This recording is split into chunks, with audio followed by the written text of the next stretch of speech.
బుడమేరు వాగు గంటలను పూడ్చేందుకు ఆర్మీ రంగంలోకి దిగింది. రాష్ట్ర ప్రభుత్వం అభ్యర్థి మేరకు 40 ఆర్మీ ఇంజనీర్ల బృందాలు విజయవాడకు చేరుకున్నారు. ఇక ఎన్టీఆర్ జిల్లా కొండపల్లికి చేరుకున్నారు ఆర్మీ జవాన్లు. శాంతినగర్లోని బుడమేరు పూడికతీత పనులు సహాయక చర్యలో ఆర్మీ జవాన్లు పాల్గొన్నారు. ఇక మరికాసేపట్లో బుడమేరు మిగిలిన గన్లను పూడ్చనున్నారు ఆర్మీ అధికారులు.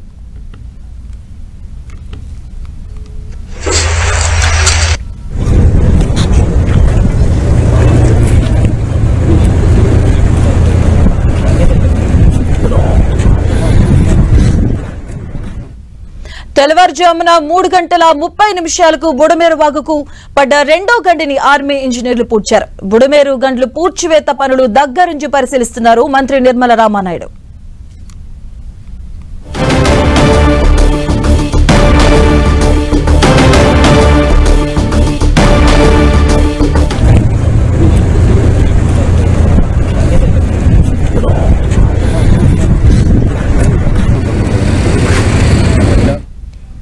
ఇటుగా బుడమేరు వాగుకు పడ్డ గంటలైతే ఆర్మీ ఇంజనీర్లు పూడుస్తూ ఉన్నారు. ప్రస్తుతానికి రెండో గంటను కూడా పూడ్చివేయడం జరిగింది. దీనికి సంబంధించిన పూర్తి అప్డేట్స్ ను మా కరెస్పాండెంట్ విజయ్ చంద్ర లైవ్ ద్వారా అందిస్తారు. ఓటు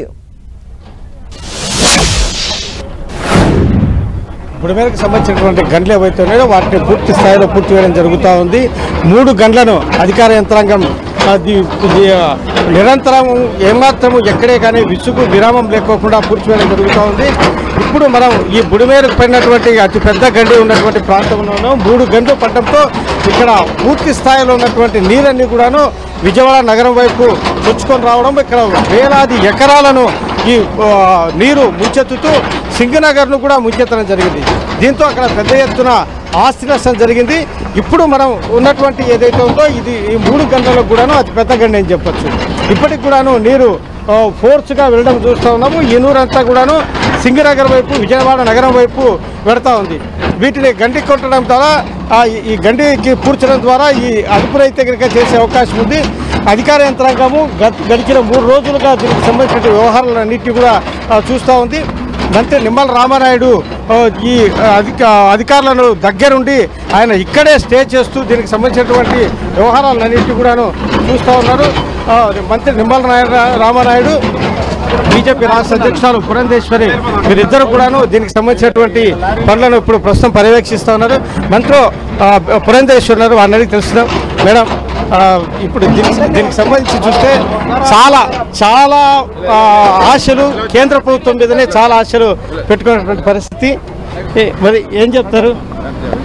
ఇప్పుడు పురంధేశ్వరి గారు తర్వాత నిమ్మల రామానాయుడు వీరిద్దరు కూడాను ఈ పనులను పర్యవేక్షించడం మనం చూస్తూ ఉన్నాము. దీనికి సంబంధించినటువంటి ఇప్పటికే కేంద్ర బృందాలు పరిశీలించడం జరిగింది.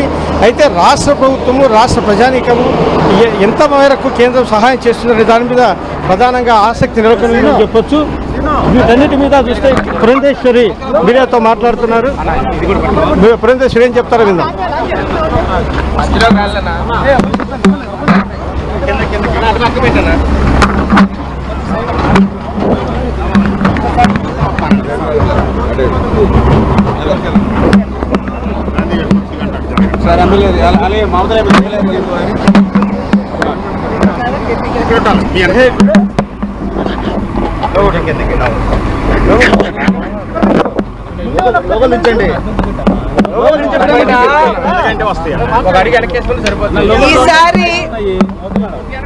ఈసారి విజయవాడ ఎదుర్కొనేటువంటి ఈ పరిస్థితి ఏదైతే ఉందో ఇంతకు ముందన్నడు ఇంత విపరీతంగా ఎదుర్కోలేదు అనేటువంటి విషయం మనందరికీ తెలుసు. అనుకోని విధంగా కురిసినటువంటి వానలు, దానికి తోడు ఇక్కడ బుడమేరు ఏదైతే ఉందో బుడమేరుకు సంబంధించినటువంటి గట్లు అవి తెగిపోయినటువంటి సందర్భంలో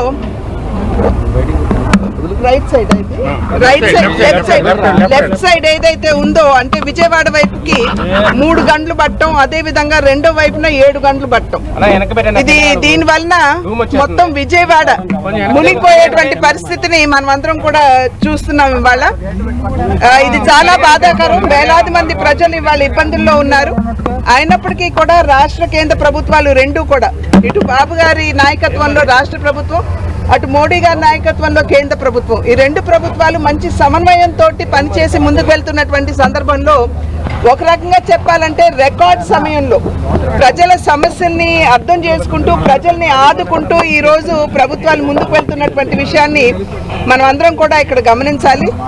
ఈ వరద పరిస్థితి ఇక్కడ ఏర్పడిన వెంటనే చంద్రబాబు నాయుడు గారు మోడీ గారితో మాట్లాడటం, వెంటనే మోడీ గారు స్పందించి అక్కడ నుండి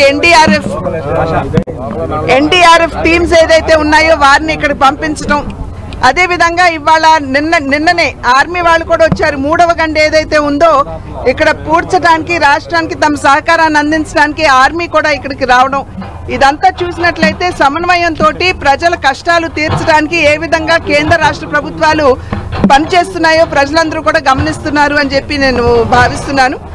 అదేవిధంగా ఈ యొక్క ప్రమాదం ఏదైతే మనకి వాటిల్లిందో, ఇంతకు ముందు ఉన్నటువంటి ప్రభుత్వంలో కూడా పెద్ద ఎత్తున వనరులు సమకూర్చిన, అంతకు తెలుగుదేశం ప్రభుత్వంలో పెద్ద ఎత్తున ఫండ్స్ సమకూర్చినా కూడా ఈ బండ్లన్నింటినీ స్ట్రెంథెన్ చేయాలి అనేటువంటి భావనతోటి ఈ యొక్క డబ్బు సమకూర్చినా కూడా ఇంతకు ముందు ఉన్నటువంటి ప్రభుత్వం సంపూర్ణంగా దీన్ని క్యాన్సిల్ చేసేసి, మనందరికి తెలియనటువంటి విషయం కాదు, బుడమేరుకు సంబంధించి దగ్గర ఒక 300 కోట్లు 90 కోట్లకు సంబంధించినటువంటి పనులు ఏవైతే ఉన్నాయో వాటిని క్యాన్సిల్ చేయడం జరిగింది. 300 కోట్లకు సంబంధించినటువంటి పనులు క్యాన్సిల్ చేయడం జరిగింది. దాని పర్యవసానంగా చివరికి ఒక గడ్డి మొలక కూడా తీసివేయనటువంటి పరిస్థితి, అంటే ఎటువంటి మెయింటెనెన్స్ లేకుండా ఇవాళ బండ్లు ఈ స్థాయిలో బలహీనపడ్డాయంటే ఇంతకు ముందున్నటువంటి ప్రభుత్వ హయాంలో కనీసం కూడా ఒక చిటికెడు మట్టి అక్కడ వేయనటువంటి సందర్భంలోనే ఈ రకంగా ఇబ్బందికర పరిస్థితుల్ని విజయవాడ వాసులు, విజయవాడ ప్రాంతం కూడా ఎదుర్కొంటుంది అనేటువంటి విషయం. ఏదేమైనప్పటికీ కూడా ఈ రోజు రాష్ట్ర ప్రభుత్వం చంద్రబాబు నాయుడు గారి నాయకత్వంలో రిలీఫ్ ఫండ్ ఏదైతే అందిస్తున్నారు, నిన్ననే శివరాజ్ సింగ్ చౌహాన్ గారు రావడం జరిగింది విజయవాడకి, కేంద్ర వ్యవసాయ శాఖ మంత్రి వచ్చి ఇక్కడ ఉన్నటువంటి డ్యామేజ్ ఏదైతే ఉందో అది ఇళ్లకు కావచ్చు, పంట పొలాలకు కావచ్చు, వీటన్నిటిని పరిశీలించడానికి రిపోర్ట్ తయారు చేసి కేంద్రానికి ఇవ్వడానికి మోడీ గారు వారిని పంపించారు. వారు నిన్న జక్కంపూడి అటువైపు అంతా కూడా తిరగడం జరిగింది. ఇవాళ కేసర్పల్లి అటువైపు వెళ్లి రైతులతో కూడా స్వయంగా వారు సంభాషించడం జరిగింది. రైతులు కూడా పెద్ద ఎత్తున పంట నష్టపోయినటువంటి సందర్భంలో అటు బనానా కావచ్చు, లేదా పసుపు కావచ్చు, లేదా మనకి కంద కావచ్చు, ఇటువంటి పొలాలన్నీ కూడా వరితో కూడా నష్టపోయినటువంటి సందర్భంలో ఇవాళ నెమ్మదిగా నీరు తగ్గుతున్నటువంటి నేపథ్యంలో జరిగినటువంటి డ్యామేజ్ కూడా అంచనా వేసేటువంటి అవకాశం ఉంటుంది. ఆ అంచనాలన్నీ కూడా కేంద్ర ప్రభుత్వానికి ఇవాళ రేపట్లో సమర్పిస్తామని చంద్రబాబు గారు కూడా చెప్పడం జరిగింది. కనుక కేంద్ర ప్రభుత్వం కూడా వెంటనే స్పందించి తక్షణ సహాయం, అదేవిధంగా లాంగ్ టర్మ్ సహాయం, ఈ రెండు కూడా ఏ విధంగా చేయాలో దృష్టి పెడతామని చెప్పి శివరాజ్ సింగ్ చౌహాన్ గారు కూడా చెప్పారు. మేము సైతం వారధులుగా ఉంటూ రాష్ట్రానికి జరిగినటువంటి డ్యామేజ్ ఏదైతే ఉందో, కోల్పోయిందో దాన్ని కూడా పూడ్చడానికి మా వంతు కృషి, మా వంతు బాధ్యతను మేము ఖచ్చితంగా నిర్వహిస్తాం.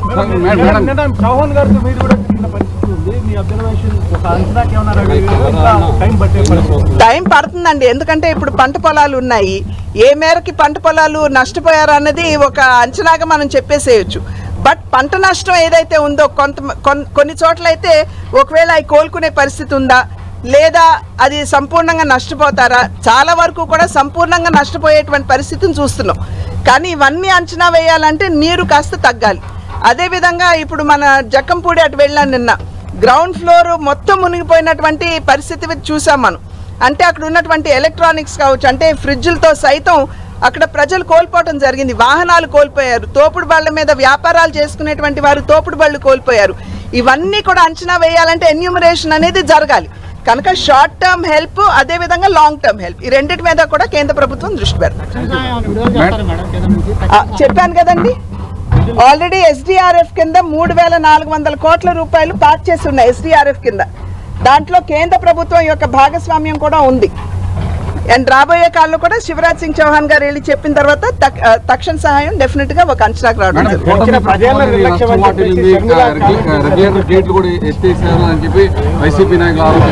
ఆరోపించడానికి ఏముంది, ముందు వారు వచ్చి చెప్పాలి కదా. వారు ఉన్న 5 సంవత్సరాల కాలంలో వారు బుడమేరును స్ట్రెంథెన్ చేయడానికి వారు ఏం పనులు చేశారో చెప్పాలి కదా. ముందు అది చెప్పిన తర్వాత కదా వారు ఈ విషయాలు లేవనెత్తాలి. అన్నిటికంటే కీలకమైంది ఏంటండి, అదేలా నిర్లక్ష్యం టీడీపీ వైసీపీ రెండు కూడాను నిర్లక్ష్యం చేస్తే ఇదే వారి పాపం అని చెప్పి షర్మిల ఇవాళ చూసినట్లయితే ఇవాళ పోలవరంకి చేసుకుంటా వస్తున్నటువంటి సందర్భంలో వీటిని కూడా ఆ రోజు చంద్రబాబు నాయుడు గారు ముఖ్యమంత్రిగా ఉన్నటువంటి సందర్భంలో వాళ్ళు స్ట్రెంథెన్ చేశారు. 464 కోట్లతోటి ఇక్కడ స్ట్రెంథెన్ చేయడం జరిగింది. ఆ తర్వాత ఉన్నటువంటి 5 సంవత్సరాలు కదా. అయినా నేను చేసేటువంటి అభ్యర్థన ఒకటి, ప్రజలు ఇబ్బందుల్లో ఉన్నారు, రాష్ట్రం కష్టకాలం ఎదుర్కొంటుంది. ఇటువంటి సందర్భంలో మనం రాజకీయం చేయటం కాదండి, ఏ విధంగా ప్రజలకి అండదండల్ని ఇస్తూ మన సహకారాన్ని అందిస్తూ రాష్ట్రాన్ని తిరిగి కోలుకునే విధంగా మనం ఏం చేస్తాం అనేటువంటి విషయాల మీద ప్రతి ఒక్కరూ కూడా దృష్టి పెడితే బాగుంటుంది. అన్నిటికంటే కీలకమైన విషయం అవుతుందండి. ఇప్పుడు పైన ఉన్నటువంటి గేట్లు ఎత్తారు, కింద సీఎం గారింటిని కాపాడటానికి అని చెప్తా ఉన్నారు. అసలు బుద్ధి జ్ఞానం ఉన్నోడు ఎవడు కూడా ఆ మాట మాట్లాడ్డావు. ఎందుకంటే దిగువన ఇప్పుడు గండ్లు పడ్డాయి, 3 గంటలు ఇక్కడ కింద పడ్డాయి. మరి పైన గేట్లు దించే ఉంటే అసలు ఈ కాలం కోపప్ చేసేదా? కొంత గేట్లు ఎత్తిన మాట నిజమే, ఎత్తకపోతే 40,000 క్యూసెక్లకు ఈ కెపాసిటీ ఉంది. అసలు ఇప్పుడు కనీసం అటు కొంత ఇటు కొంత వచ్చినందువల్ల కొద్ది నీళ్లు వస్తేనే ఈ కట్టలు మొత్తం తెగిపోయినాయి. కాబట్టి జగన్మోహన్ రెడ్డి గారికి తప్పుడు సమాచారం ఇవ్వటం, ఈ సాక్షి పత్రిక, సాక్షి ఛానల్ భారతదేశంలో ఇంత దరిద్రపు పత్రిక కానీ దరిద్రపు ఛానల్ కానీ ఉండదు. టెర్రరిజానికి సహకరించే గ్రూపుల కంటే ఈ ఛానల్ వల్ల ప్రజలకు తీవ్రమైన నష్టం జరుగుతుంది, ఆంధ్ర రాష్ట్రానికి తీవ్రమైన నష్టం జరుగుతుంది. జగన్మోహన్ రెడ్డి గారి కింద నేను 5 సంవత్సరాలు పనిచేశాను. ఇదే ప్రాంతంలో 2019లో కూడా వరదలు వచ్చినాయి కృష్ణానదికి. ఆ రోజు కొటికెలపూడిలో తాతయ్య అని ఒక పెద్ద వృద్ధుడు లంకలోకి వెళ్ళి చనిపోతే నేను 20 సార్లు కలెక్టర్ని ఫాలోఅప్ చేసి అతనికి నష్టపరిహారం ఇవ్వండి. ఈ రోజుకి రాలా. నేను మొన్న వరదల్లో చనిపోయిన 48 గంటలు గడవక ముందే కోటేశ్వరరావు లైన్ మ్యాన్కి 32.5 లక్షల రూపాయలు 48 గంటల్లో పరిహారం ఇచ్చాం. అంతేకాకుండా మన నియోజకవర్గ మైలవరం నియోజకవర్గ పరిధిలో 5గురు చచ్చిపోతే ఆల్రెడీ రాత్రి ఒకళ్ళకి చెక్ ఇచ్చాం 5 లక్షల రూపాయలు. ఇప్పుడు మిగతా వాళ్ళకి చెక్కులు రెడీ అయి ఉన్నాయి. చంద్రబాబు నాయుడు గారి కింద ఆ రోజు జగన్మోహన్ రెడ్డి గారి కింద పనిచేస్తే ఏం జరిగింది, ఈరోజు చంద్రబాబు నాయుడు గారి కింద పనిచేస్తే ఏం జరుగుతుంది, ఇవన్నీ కూడా మాకు అర్థమైంది. ప్రజలు ఒక్కటే గమనించాల్సింది, పైన ఎగువనున్నటువంటి హెడ్ రెగ్యులేటర్ దగ్గర గేట్లు ఎత్తడం తప్పని జగన్మోహన్ రెడ్డి గారు చెప్తా ఉన్నాడు. మరి ఎత్తిన తర్వాత కూడా కొంత నీరు, కొద్ది నీరు ఇటు వస్తేనే కట్ట 3 చోట్ల దిగింది. అదే గనక గేట్లు తెరిచి ఉండకపోతే పోలవరం కట్ట అనేది ఆనవాళ్ళు కూడా ఉండేది కాదు. పడ్డ 3 గంటలు పోవడానికే మంత్రి గారు రాత్రి అనక పగలనక వర్షం అనక ఎండనక గాలి అనక ఇక్కడ నిలబడి 3 రోజులు బట్టి పని చేపిస్తుంటే 2 గంటలు పూడ్చాం, 3వ గంట రేపు ఉదయానికి అవటం కూడా కష్టం. మంత్రి గారు కాళ్ళ మీద నిలబడి పనిచేస్తా ఉన్నారు. మాకు ఆ హయాంలో నేను ఆ రోజున వరద బాధితులకి ఇబ్రహీంపట్నంలో లంక, పెదలంక, చిరలంక, ఇబ్రహీంపట్నం, పుష్కర్ నగర్ ఏరియా వాళ్ళు నీళ్లలో మునిగిపోతే భోజనం పెట్టిస్తే 10 లక్షల బిల్లు అయింది. 5 సంవత్సరాల తర్వాత ఈ రోజుకి 5 పైసల బిల్లు ఇవ్వాల. కానీ ఈ రోజున 3 పూట్ల వరద బాధితులకు భోజనం పంపిస్తున్నాం, నీళ్లు పంపిస్తున్నాం, పాలు పంపిస్తున్నాం. ఈ ముఖ్యమంత్రి గారు ఇచ్చిన భరోసా ఇది. నేను నాతో పాటు పనిచేసిన వైఎస్ఆర్ కాంగ్రెస్ పార్టీ శ్రేణులకి, కార్యకర్తలకి, నాయకులకి చెప్తా ఉన్నా, మోసపోయాం. ఒక్క అవకాశం ఇవ్వమంటే ఇచ్చాం. జరిగిన నష్టాలు, కష్టాలు ఏం జరుగుతున్నాయి ఈ రోజు మీరందరూ గమనించండి. రాజకీయ ఉద్దేశాలతో మేము ఆరోపణలు చేయట్లేదు. అటు ఇటు 2 పక్కలు చూసి చెప్తున్నాను, నాడు నేడు. దయచేసి సాక్షి పేపర్ చదివి, సాక్షి ఛానల్ చూసి వాళ్ళు చెప్పే కల్పితాలను నమ్మి రాష్ట్ర ప్రజలు మోసపోవద్దని చెప్పి ప్రజానీకానికి విజ్ఞప్తి చేస్తా ఉన్నాను. Sorry madam. మొత్తానికి చూస్తే ఇదంతా కూడాను జగన్మోహన్ రెడ్డి పాలనలో జరిగినటువంటి వ్యవహారాల కారణంగానే ఇంత నష్టం జరిగిందని చెప్పేసి చెప్పడం జరుగుతూ ఉంది. మొత్తానికి చూస్తే ఈ వ్యవహారం అంతటి కూడాను రాజకీయాలు చేయొద్దు అని చెప్పేసి ఒకవైపు షర్మిలాకి అయితేనే, మరొకవైపు జగన్మోహన్ రెడ్డికి అయితేనే పురంధేశ్వరి చెప్తా ఉన్నారు. కేంద్ర ప్రభుత్వం నుంచి తక్షణ సాయము, తర్వాత పర్మనెంట్ సాయం కూడా అందజేస్తుంది అని చెప్పేసి చెప్పడం జరుగుతూ ఉంది. అలాగే విజయచంద్ర, ఈ పూడిక తీతలకి కొంత ఆటంకం కూడా కలుగుతున్నట్టుగా తెలుస్తుంది. అలాగే ఇంకా ఈ సహాయక చర్యలు ఇంకా ఎన్ని రోజులు కొనసాగే అవకాశం ఉంది?